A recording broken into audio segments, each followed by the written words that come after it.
Welcome to Channel 17, the Town of Colonie Government Channel. It goes all my life's a circle, sunrise and sundown. The moon rolls through the nighttime till the daybreak comes around. And all my life's a circle, I can't tell you why. Seasons spinning round again, the years keep rolling by. Good evening, I'm Joe Doolittle. And I'm Kate Dudding. Welcome to Story by Story, sharing the human experience.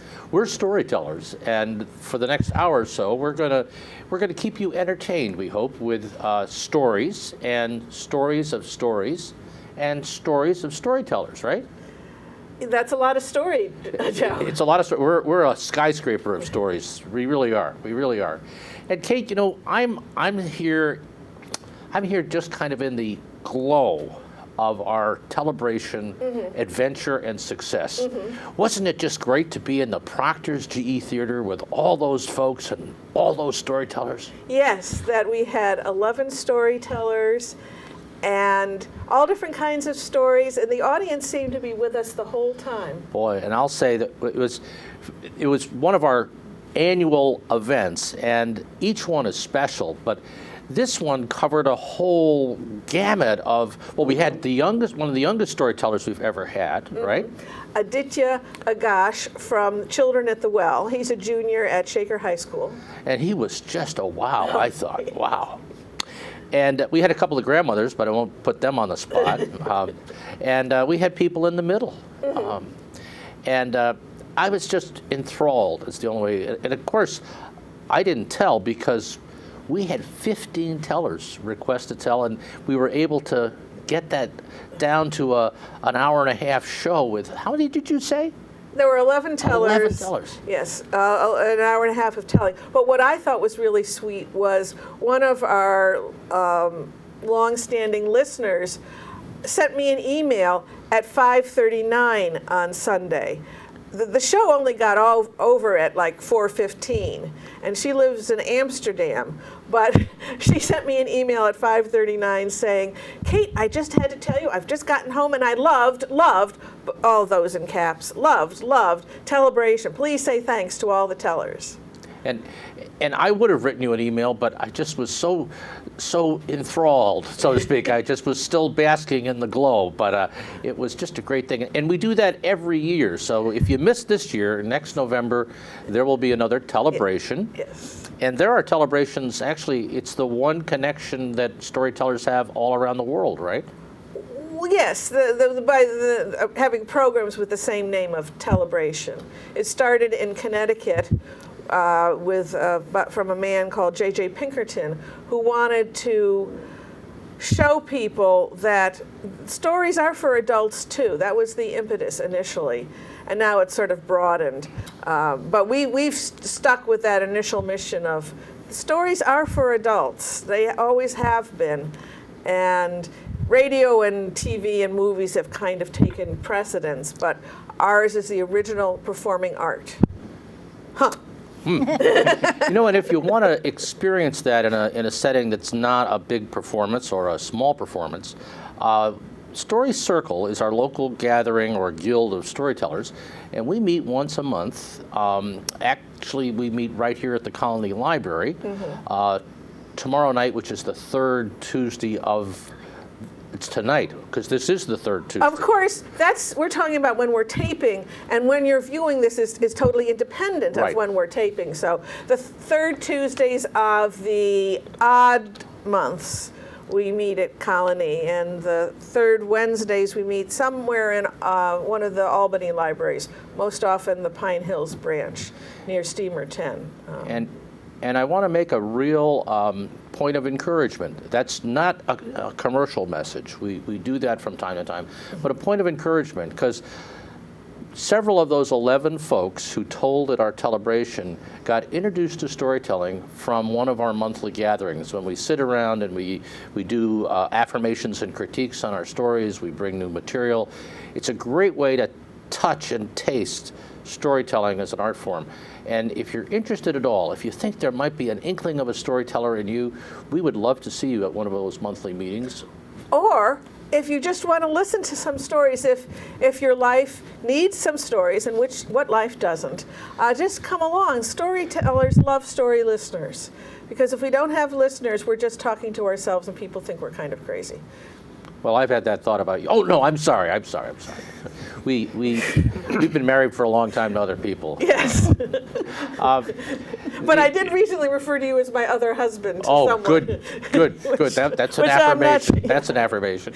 Well, it depends on the good husband or the husband. I've been both of those too. Yes. For you and for my real wife. So, now, I want to just stop for a minute, and we're going to introduce our guest tellers, who I met several years ago at a story circle gathering, and I was very new then, kind of, or wasn't comfortable telling. Now I've grown uncomfortable telling, but I do it more often. But Carol Connolly was one of those folks that really kind of set an example of how storytellers could tell stories and get people enthralled. And she's here with her partner in both life and storytelling, Don Darmer, isn't she? Mm-hmm. And they call themselves Tales and Tunes, and we'd like to welcome them to our program, their program, because they're part of the Guild. It's great to have you guys here. Well, thank you. Thank We're you, Joe. happy to be here. I was trying to remember when I met you, and I have no idea.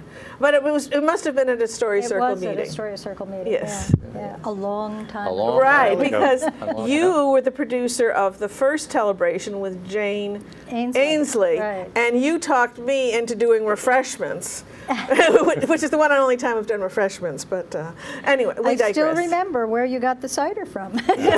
Bowman's Farms. I don't know why I remember that, but I think it was Bowman's Farms. Yes. But Well, this is kind of a gathering of old friends, which is kind of neat. But you know, you guys, I say that kind of as Tales and Tunes.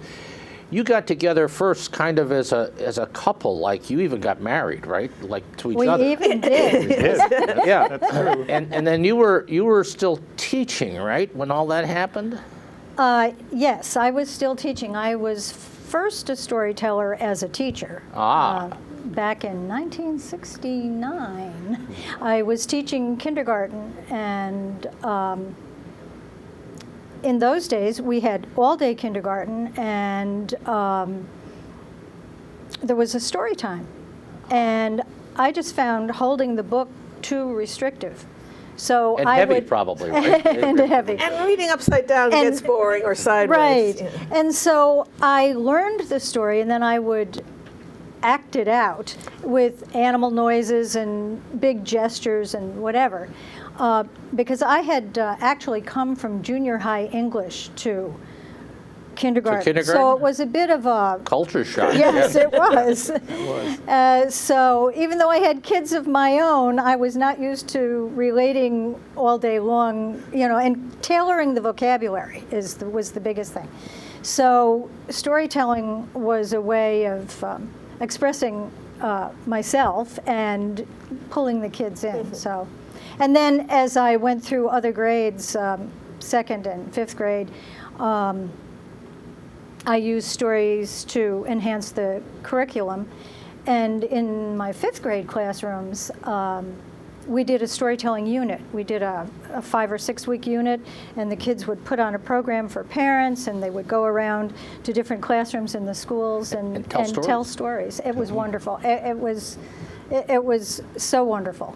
I bet it was. So- Yes. Now, Don, with the guitar on your lap, by training you're an engineer. That's correct. Yep. I worked as an environmental engineer with the New York State Department of Environmental Conservation. And you used your guitar frequently in that job. Actually, we did. I had a guitar that we kept at work, and there was another person there, and usually on Friday evenings after work, we would get together and play guitars. Okay. Play music, sing songs. My goodness, right in the state bureaucracy, they let that happen? After hours. After hours. Now, when you guys met, you were just a musician, right? That's correct. And then, when did you guys begin to even think about performing together as Tales and Tunes? How did that happen? Well, I turned pro, other than in my in my In teaching the fifth grade, capacity. yes, I got you. In 1989, and that was about 3 months after I went to my first story circle meeting. I'd been telling stories for a long, long time, and I kept seeing this little notice in the newspaper about story circle. And so I went to a meeting. At that time, it was in the Scotia Library. And I came home from that meeting, and I thought, this is what I want to do. And so I got my first paying gig about 3 months later, and the rest is history. But Don would come with me, as he said last night, to set up chairs and. But he Your would, roadie. But Yeah, he would that's right. he would play music, like if there was an intermission, or he would play before or after, and then we started writing songs and putting songs in the stories. And so if he was available, if it was an evening or a weekend gig, he would come along and play and sing. And then about 8 years ago, About the time I retired. then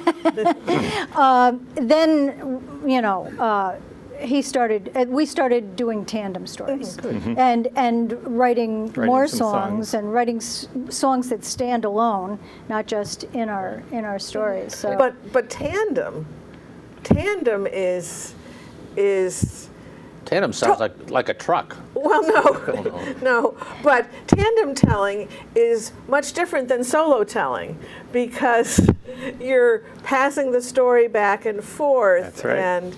And if you're a solo teller, you're on your own and you can just kind of do what you want. But with it, you don't quite have that flexibility when you're telling together. you don't. I mean, there is some room for improvisation, or but you've got to make sure that the other person is. Still awake if you do that. Yeah, That's right. Yeah, right. They have to be awake, but you have to make sure that you get to a certain point, so then You pass your the ball over partner to their picks it up. section. Right. Yeah, So successfully. So there's probably more memorization in tandem telling than there is in solo telling. Wow, that's interesting. So- Well, because you're sort of in a two-person play. Exactly. And you have to give them, the other person, their cue. Right. Well, it's kind of a really interesting adventure you guys are on, and really it's been fun to kind of catch you from time to time when you've been telling. But maybe we ought to have them tell a story. I Kate. think so. I think we'd like to have you tell a story, And Okay. tandem or otherwise, if you would. That. and Do with both? maybe using the after-hours guitar, too. Right. Well, this is a story that we got from our friend Betsy Bible, who lives in Moscow, Idaho. And Betsy gave us permission to record it, and we'd like to tell it now. Everybody knows the story of the little red hen who found some seeds and asked her friends to help her plant them. But this story is about her cousin, the little red bossy hen, who thought she knew what was best for all the other animals. Now, there is a song in this story, and wherever you are, we hope you'll sing along. Once upon a time, in a barnyard far, far away, there lived a little red hen who was very bossy. She would strut around the barnyard all day long and tell all the other animals what to do, how to live their lives. Bossy hen, little red bossy hen, bossy hen, little red bossy hen, knows what's best for the rest, such a little barnyard pest, little red bossy hen. Now, one day, that little red bossy hen danced right over to the duck pond, and there was the duck out there swimming around looking for his food. And the bossy hen clucked, "Bawk, bawk, bawk, bawk, bawk, bawk, bawk, bawk, bawk. I don't know why you swim around this pond looking for your dinner. Don't you know that water isn't good for your feathers? And besides, you could drown. Now, if you want to find some food, you should come out here on the land and scratch in the dirt like I do. That's what you should do. And because the hen was so demanding, the duck believed her. He never went swimming in that pond again. Bossy hen, little red bossy hen. Bossy hen, little red bossy hen. Knows what's best for the rest, such a little barnyard pest, little red bossy hen.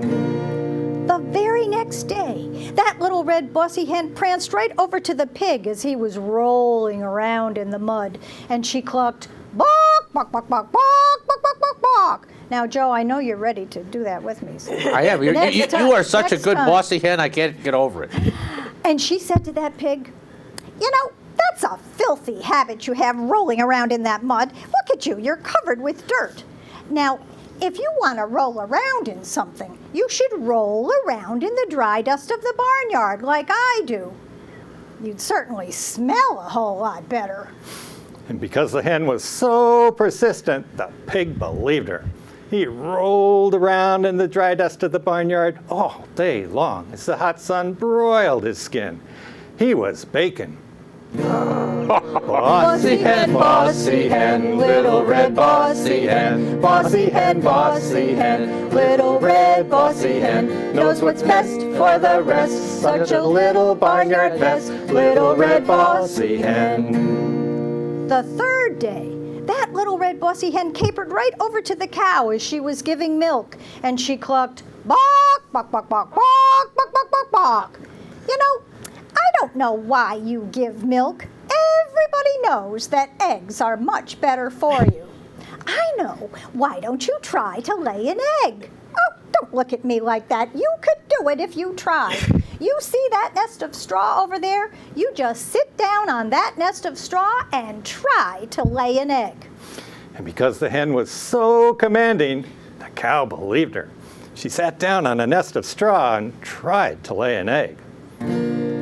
Bossy hen, little red bossy hen. Bossy hen, little red bossy hen. Knows what's best for the rest, such a little barnyard pest, little red bossy hen. Now, also living on that farm was a goose.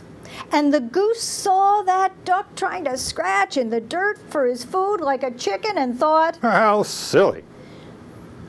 he saw the pig rolling around in the dry dust of the barnyard like a pig and thought, How silly. he saw the cow sitting on a nest of straw trying to lay an egg like a chicken and thought, How silly. And then that goose waddled over to the duck and honked, "Mwah, mwah. If I were you, I'd swim in the pond to find my dinner. Look at you. Your feet are shaped like paddles for swimming in the water, not like claws for scratching in the dust. You should do what you do best." So the duck got back into the pond and oh, that water felt so good, he swam figure eights all the rest of the day. And then that goose waddled over to the pig and honked, "Mwah, mwah. If I were you, I'd roll in the mud to keep cool. Look at you. You're not covered with fur or feather. The hot sun burns your skin. You should do what you do best." So the pig got back into the mud and ooh, it felt so cool and delicious. He hasn't come out of there since. And then that goose waddled over to the cow and honked, "Mwah, mwah." The sight of you, a cow, sitting on a nest of straw is so crazy that I wonder why people call me a silly goose. Why, you couldn't lay an egg if you tried for a year. Look at you. You're a cow. Cows give milk. You should do what you do best. So the cow stood up and milk started pouring out. She felt utterly wonderful. As for that little red bossy hen, why, she's back out in the barnyard trying to convince the cat to crow like a rooster. She's never learned that you should always do what you do best.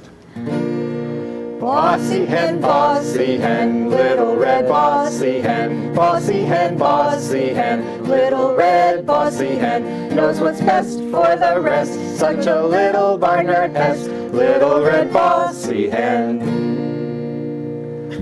Fun, fun, fun.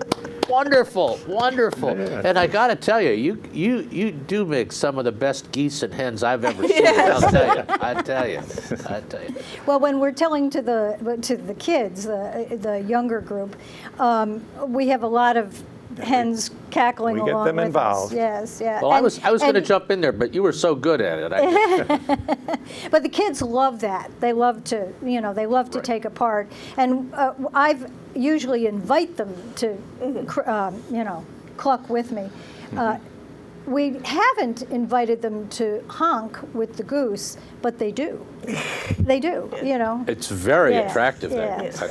yeah. Yes, Very attractive. I find, especially with preschool kids, anything that's repeated, any gesture, they're just experiencing it with their whole bodies. So Right, You get that. right. they're kinesthetic learners. Exactly. Even with the song, we get them to sing along. So. Yeah.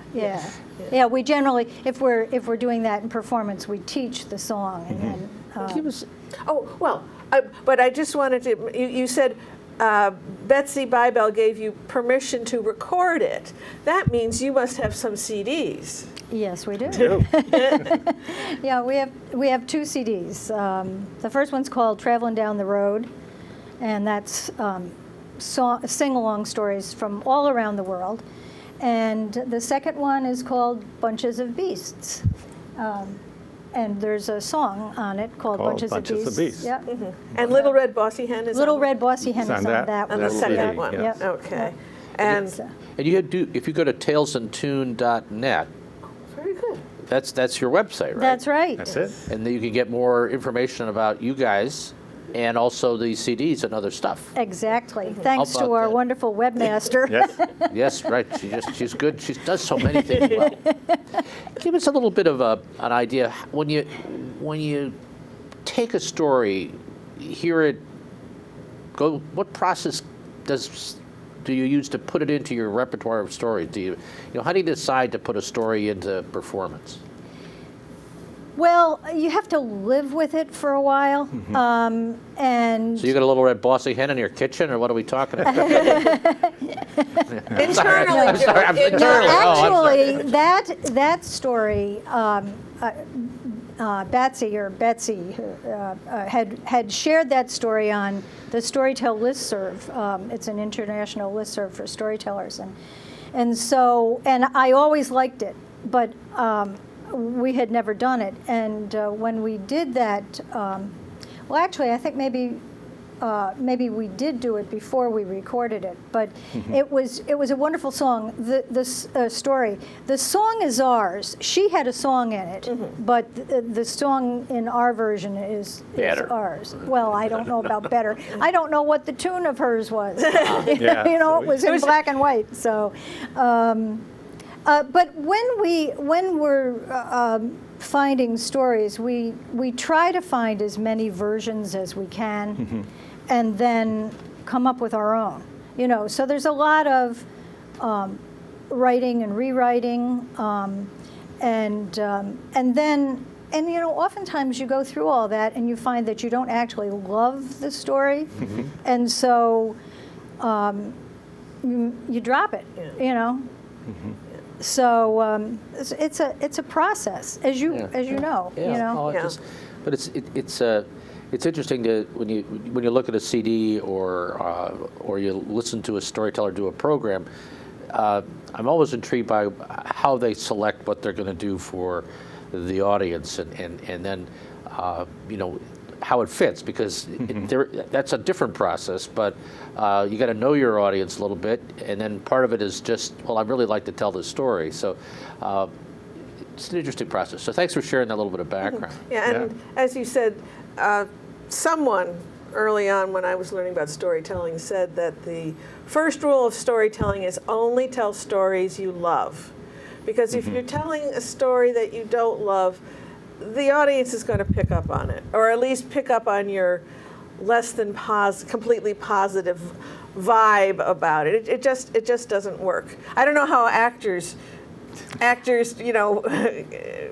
do what they do. Yeah. They get hired, they're happy, but they've got either a rotten part or they hate the director or. Right, right. Well, I think when you're starting out as a storyteller and somebody hires you and says they have theme X, and you have to find stories that fit that theme, that you tend to do more stories that don't stay in your repertoire because you don't have the amount of stories in your repertoire that you do after a certain number of years. So, I wish I had a nickel for every book I've bought, thinking that, oh, maybe I can do something with this, and then it sort of languishes on the shelf. Yeah, doesn't quite work. Yes, but someday it might. Someday it might, Yes. or it might work for somebody else. Also, you're very clever. I remember you were telling at this library, actually. It was before Tales and Tunes. It was just Tales. Well, and you were doing a program on celebrations. Oh yes, yeah. And then, and I knew that you were going to tell that story, Claude. What was it? Beats me, Claude. Beats me, Claude. And I'm going, how in heaven's name is she going to wheedle that story into celebrations? Do you remember how you wheedled I it? don't. I actually don't remember Okay. having done that story here, but there is a certain. I mean, sometimes it's just in the way you introduce the story. Well, you said, now whenever a child joins a family, it's a time for celebrations. Oh, okay. Gee, you remember better than I do. well, it was at the time when I was going to performances to learn. Okay. And so this was one, and so even especially when a child is adopted into a family, it's time for celebration. Right. So this is a story about that.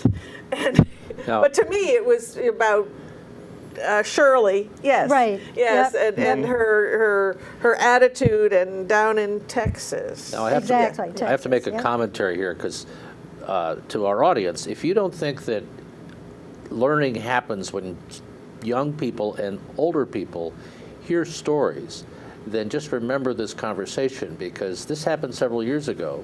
Quite and it's a a few point years of ago. performance that Kate learned from and can remember. And often stories, when they're used in the setting of learning or teaching, help us remember key messages from life and from the teacher and from ourselves, and we can remind ourselves of it. So stories method, or the mechanics of storytelling, are integral to the way we learn and remember. And that was as good an example of that as we're going to And see. don't you think that people listening to stories, your audience members come from different places than you do. And so a story that you tell because you love it and it means a certain thing to you might mean something completely different to the listener. Just by virtue of the fact that their life experiences are different or the place they are in life at the time is different. I'm talking about adult Right, listeners right, now, but you're absolutely right about storytelling being invaluable in the growth of kids, and Yeah. and that you can tell somebody, well, they're 10 commandments, there are all these things that good things you should do, but if that is in a story, people remember the story more than the phrase or the commandment, if you will. Right, That, right. And we like to use music in the stories because music is a wonderful way of reaching kids. The rhythm and the repetition is part of the language development.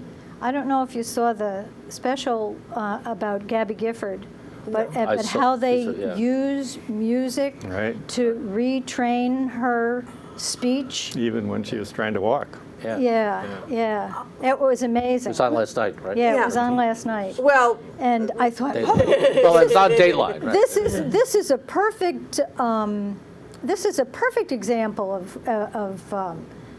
the importance of not only the rhythm of the words in stories, but the rhythm and the you know, in the music as well, in teaching language. And songs, I think, are one of the last things people forget. That's true. I tell once a month in 2 nursing homes, and I tell short stories, either personal stories or stories about people that famous people these people would remember, and some of them, you know, don't seem to be with me. Some of them have their eyes closed, and I figure, well, if they need a nap, they need a nap. But I intersperse each story with a song from their era, and danged if they don't, most of them sing along. In fact, one time I was at Eddie Daybreak in Cahos, and I said, well, our next story is from Ireland, so why don't we sing Tura Lure Lure to get in the mood? And 2 of these people who I thought had been completely out of it started singing the verse. I don't know. Over in Killarney. Yes. Years ago. Yes. My mother sang. So when they got to the chorus, I joined in. Well, yeah, that's a great story. You know, it's another opportunity because you have a repertoire that you use with kids, and then you have a repertoire that you use with adults. And there might be some crossover, but those are 2 kind of different packages, eh? Right, right. And so you've got development work on both sides of that scene. That's Probably on the adult audience, you don't say, now you can do this too. I don't know. I kind of like that. That was very nice. Well, with Get into it. storytellers, you can get them to do almost Okay, yeah. anything. Right. They're dying to do almost anything. Well, in a family audience too, you've got all generations. You know, you've got the babes in arms that came with the kids and the families, and then you've got grandparents and you know, it's interesting that you brought up the nursing home, but there is a certain point in life where you have nothing left to lose and you can let your inner child out again. And you know, I mean, it's wonderful when I see seniors, of which I am one, but seniors even older than I am, you know, flapping their arms and, you know, doing all the things and getting up, because we often get kids up to do things, you know, to get the wiggles out. And, and grandparents will be up with the kids, and many parents as well. But yeah, it's interesting how story speaks to different All generations. Yeah. So do you have another story to share with us? We do. We have a story from our first CD. And this is probably our favorite story, and it's pretty popular with our audiences, too. And there's a little interaction in it, and we'd be happy to have you interact. Fun.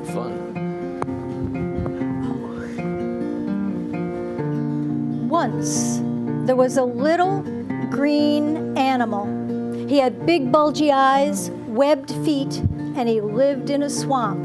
What do you think it was? A frog? I think it was a frog. It was a frog, but it wasn't just any frog. It was a wide-mouthed frog. Wide. Now, Wow. this little wide-mouthed frog, he was such a happy little guy. He ate what he wanted to eat. He swam when he wanted to swim. And when he wanted to sing, he had his very own song. I'm a little wide-mouthed frog, ribbit, ribbit. I'm a little wide-mouthed frog, croak, croak. I'm a little wide-mouthed frog, I live in the swamp near the bog. I'm a little wide-mouthed frog. Well, now one day that little wide-mouthed frog was just sitting there on his lily pad, and on the next lily pad over from him was his mama. Now she was making him some supper. You know what she was making him? Fly stew with mashed mosquitoes and dragonfly wing gravy. That little wide-mouthed frog just loved those foods. But you know, he was a very curious little fellow, and he wondered what other animal mothers fed their babies. So he decided to take a hop through the jungle and find out. He just hopped on off of that lily pad and started hopping down that jungle trail. And as he did, he sang his song. I'm a little wide-mouthed frog, ribbit, ribbit. I'm a little wide-mouthed frog, croak, croak. I'm a little wide-mouthed frog, I live in the swamp near the bog. I'm a little wide-mouthed frog. Now that little wide-mouthed frog, he was hopping down that trail, and all of a sudden he saw an animal. Now this animal was very tall. It had long legs with knobby knees and a long neck, and its head was way up in the trees. What do you think it was? A giraffe? It was a giraffe, but it wasn't just any giraffe. It was a mother giraffe, and she had 2 giraffe babies. And that little wide-mouthed frog, he called up to that mother giraffe. He said, "Oh, mother giraffe, what do you feed your babies?" And the mother giraffe said, "Why, I feed my babies tender green leaves from the tops of the trees. Would you like to stay for supper?" Well, the wide-mouthed frog thought about that, and he said, "Not today, maybe another day, but thank you anyway." And he hopped away, and as he hopped, he sang his song. I'm a little wide-mouthed frog, ribbit, ribbit. I'm a little wide-mouthed frog, croak, croak. I'm a little wide-mouthed frog, I live in the swamp near the bog. I'm a little wide-mouthed frog. Now that little wide-mouthed frog, he was hopping down that jungle trail, and all of a sudden, another animal slithered right across the path in front of him. What do you think it was? Snake. It was a snake, but it wasn't just any snake. It was a mother snake, and she had 3 snake babies.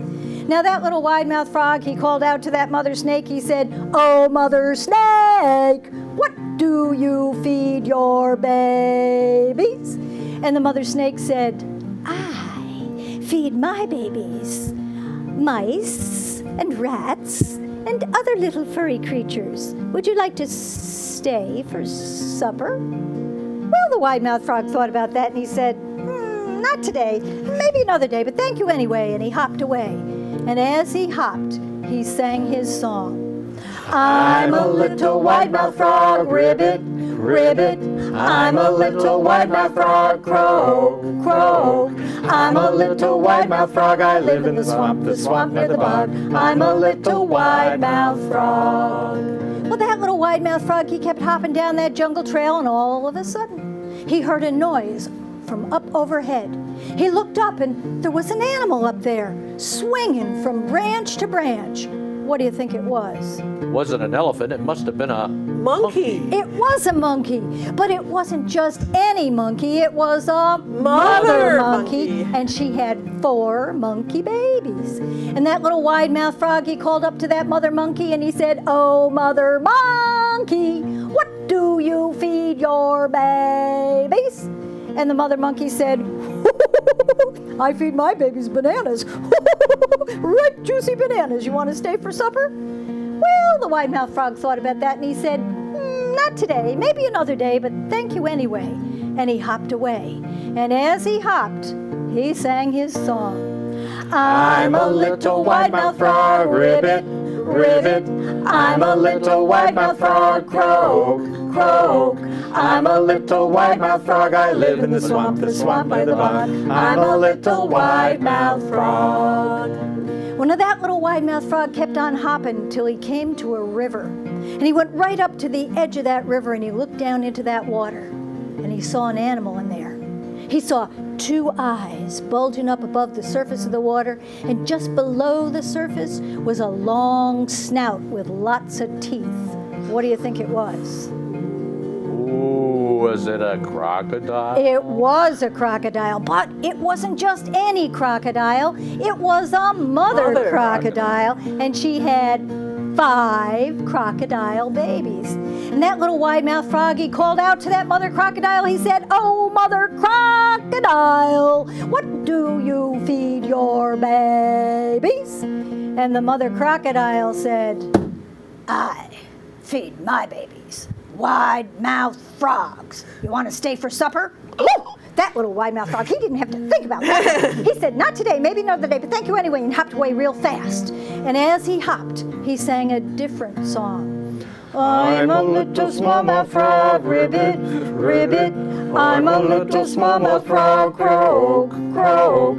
I'm a little small-mouthed frog, I live in the swamp near the bog. I'm a little small-mouthed frog. Well, when that little wide-mouthed frog got back to his lily pad, whew, was he relieved.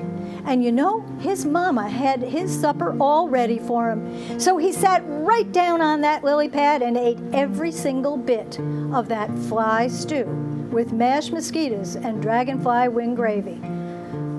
Mama, he said, that was the best supper I ever had. Those are all my favorites. And you know, after that, that little wide-mouthed frog wasn't quite so curious. But he always sang his song. Let's sing it one more time. I'm a little wide-mouthed frog, ribbit, ribbit. I'm a little wide-mouthed frog, croak, croak. I'm a little wide-mouthed frog, I live in the swamp and the bog. I'm a little wide-mouthed frog. Wonderful, wonderful, wonderful. I actually got the whole thing, and I knew there wasn't an elephant up in there. I knew you knew that, Joe. You may be dim, but not that. That's right. That's right. That's right. Yeah, Well, that's I love that story. I understand there are 3 picture books of that Really? story, but I've never seen them. I learned the story orally. I heard a storyteller who now lives in North Carolina, whose name I'm blanking David on. Novak. No. No? Well, it'll come to me. And Betty McCanty from our own circle used to tell that story too. And so, you know, we just came up with the song and you know, put our own little menu in. So, yes, I wish I could. Louise, you know. Kessel? Louise Kessel. Louise Kessel was the person that I first heard that from at the Clearwater Festival back in... Last century. It was in the last century, yes. Probably mid to late 80s. So, you know, it's a great song. Kids love it, you know. They do. Quite often the younger kids are hopping. Oh, I was almost ready to hop myself. I was right there. Well, when I'm standing up, I sort of do a hopping motion. So that sort of encourages them to hop. So, yeah. I want to just do a little bit of a promo, and then we'll come back to our guests. I'm one of 3 storytelling spirits. I tell stories occasionally with Kent Bushman and Harlan Ratmeyer. Both are ordained ministers. Kent is the youth minister for our Reformed Church Albany Synod, runs Camp Fowler up in the Adirondacks. And Harlan is a good friend who's the chaplain at Albany Med. And we are doing a benefit performance on December 4th at 3 o'clock at the First Reformed Church in Albany. That's the one downtown right near the Palace. And it's stories of the season. And they are Christmas holiday stories that are not necessarily biblical. They're mostly personal stories about me traveling at Christmas, about Harlan Ratmeyer putting coal in his stocking and what his grandchildren did, about life in the fullness of time. And we've got some light musical interludes there, and it's going to be a wonderful program. And more importantly, it is a part of a continuing effort of the Albany Synod of the Reformed Church to aid the families in Schoharie who have been devastated by flooding. And since the flood's farther back in our timeline, we think, well, it's all taken care of. Well, it isn't all taken care of. There's a lot of work there. There are still work parties going down. If you want more information on that, check Recovery Schoharie, which is the clearinghouse for that. And come on December 4th, and there's a free will offering that will benefit Schoharie. We'll have some refreshments, and we'll have some wonderful Christmas-themed stories that will help you get ready for the season. Now, this is similar to the program you folks did last December to benefit Cafe Lena. Right. We did our first ever Christmas program to benefit Cafe Lena in Saratoga, which is another place that we're very fond of, but we had never performed. So by doing a benefit, we can now say we performed at Cafe Lena. But it was what I brought it because I was there, and it was a wonderful program. It was, if you're only going to go to one holiday event, I would recommend this one December 4th. Well, thank you, Kate.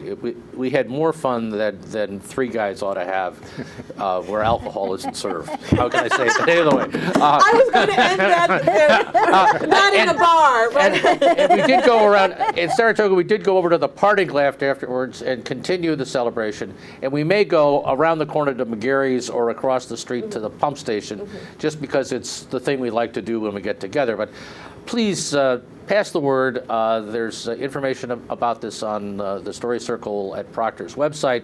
It's going to be a fun time. And it's been our tradition, Three Spirits also does a January program at the Glenn Sanders Mansion as part of our Story Sunday series. That's not going to be a Christmas program. That's going to be a program about shining moments. And it comes from a line from Mr. Rogers about life is really a series of shining moments, times where we remember hellos, I love you, you did well. And I'm struck by that line, and we've collected a series of stories about those kinds of times in life, and we're going to share those. And again, any surplus from the meals will go right to the people at Schoharie. And we think that that's a worthwhile focus for our storytelling efforts, and encourage you to come to either one of those performances and to help out at Schoharie. And that latter one, it's Story Sundays at the Glenn Sanders Mansion, is on January 15th. Thank you, Kate.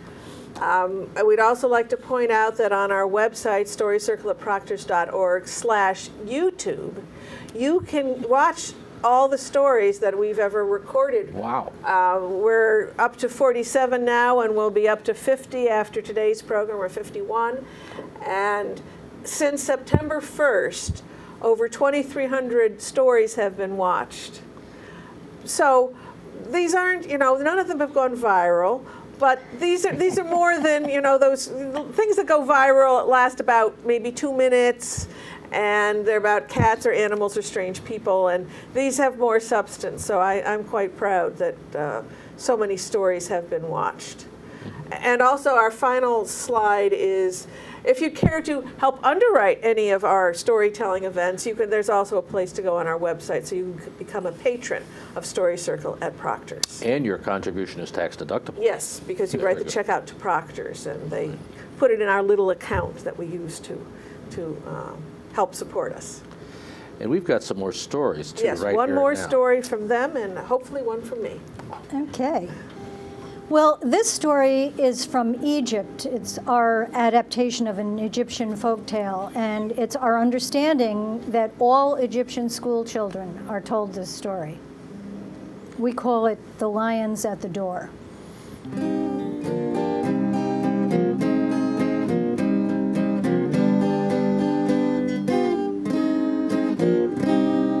Once, in a little village in Egypt, there lived a farmer who was very hard-working. Every day he would go outside the village to his fields, and he would hoe and rake and plant and weed, and at night he'd go home to share the evening meal with his daughter, whose name was Fatma. One day, the farmer was hard at work in his fields when all of a sudden, a little gray mouse came scurrying by. Now this mouse was a troublemaker. He saw the farmer, and at the edge of a nearby river, he saw some sleeping lions. The mouse thought that this would be the perfect opportunity for making trouble. So he twitched his whiskers and scurried over to where the farmer was working. He said, "Hey, you see those lions asleep over there by the river? That big one says that he's stronger than you are." The farmer scowled at that mouse. Do you think I'm foolish? Why, of course that lion is stronger than I am. Oh, his plan for making trouble was not working. But this was a mouse who did not give up easily. He stamped his little mouse feet, twitched his whiskers again, and scurried over to the lions. He went up to the biggest lion and began tugging on his whisker. And as you can imagine, the lion woke up. And the mouse said quickly, "Hey, you see the farmer in the field over there? He says that he's stronger than you are." "Well, we'll just see about that," said the lion, and he charged at the farmer. The farmer had no idea why that lion was charging at him, but running away suddenly seemed like a good idea. That farmer ran home, rushed into his house, slammed the door, and locked it. The lion came rushing up to the door and began beating on it with his big furry fists. "Come out and fight like a lion," he called. Fight like a lion? Fatma, did you hear that? What can we do? "Father," said Fatma, "I have an idea. I have a pot of hot water on the fire. I'll go upstairs with that pot of hot water to the window over the front door. Now, I won't be able to see the lion because of the roof over the door, but if you stay down here and call up to me when you see that the water will hit the lion, then I'll pour the water out." So Fatma went upstairs with the pot of hot water and waited by the window. When her father saw that the lion wasn't protected by the roof, he sang out, "Poor Fatma, poor, the lion's at the door, the lion's at the door, poor Fatma, poor." Fatma dumped that pot of hot water out the window. It hit the lion, who yelped and ran off with a burned bottom. The farmer congratulated his daughter for her cleverness. That's the last we'll see of that lion. But 3 days later, the farmer was working in his fields when he looked up and saw a whole pride of lions coming slowly towards him. They all had huge grins on their faces, and the biggest one had a bandage on his bottom. "Oh no!" cried the farmer, and he started running away in the opposite direction. Unfortunately, the lions were between him and his house. The farmer didn't know where to go or how to hide. But then he saw a tall tree. When he reached that tree, he climbed straight up as fast and as far as he could go. Whew, that was close. The lions all made a big circle around the bottom of the tree, and they looked up at the farmer and roared. The farmer clung to the top of that tree, looked down at those lions. "I'll just wait here. I'll wait here the rest of my life if I have to." Well, I don't know if you know anything about lions, but they're not big on patience. So they got into a big huddle for a planning session. And when they were finished, they looked up at that farmer and grinned. And then the first lion sat right down next to the tree trunk. The second lion climbed up onto the first lion's back. The third lion climbed up onto the second lion's back. The fourth lion climbed up onto the third The lion's fifth back. lion climbed up onto the fifth lion's back. The Fourth sixth lion climbed up onto the fifth lion's Those back. lions were getting closer and closer. The farmer was getting worried. His plan for waiting out the lions was not working. And then that last lion, you know, the one with the bandage on his bottom, looked up at the farmer and roared. "Oh no," thought the farmer. "I better come up with a new plan right away or else." As that last lion began climbing up all the other lions, the farmer sang out, "Poor Fatma, poor, the lion's at the door, the lion's at the door, poor Fatma, poor." And that lion, remembering what had happened the last time he heard that song, ran away as fast as he could, and the other lions followed. And the farmer, who turned out to be just as clever as his daughter Fatma, climbed back down that tree and walked home singing, "Poor Fatma, poor, the lion's at the door, the lion's at the door, poor Fatma, poor." Now, I bet you're wondering about that mouse. Well, he watched the whole thing from a safe distance away, hidden behind some tall grass. And when he saw that farmer outwit all those lions, ooh, he was mad. He stamped his little mouse feet, twitched his whiskers, and began thinking of a new way for making trouble. What a dastardly mouse. Nothing like the mouse and the lion from Aesop.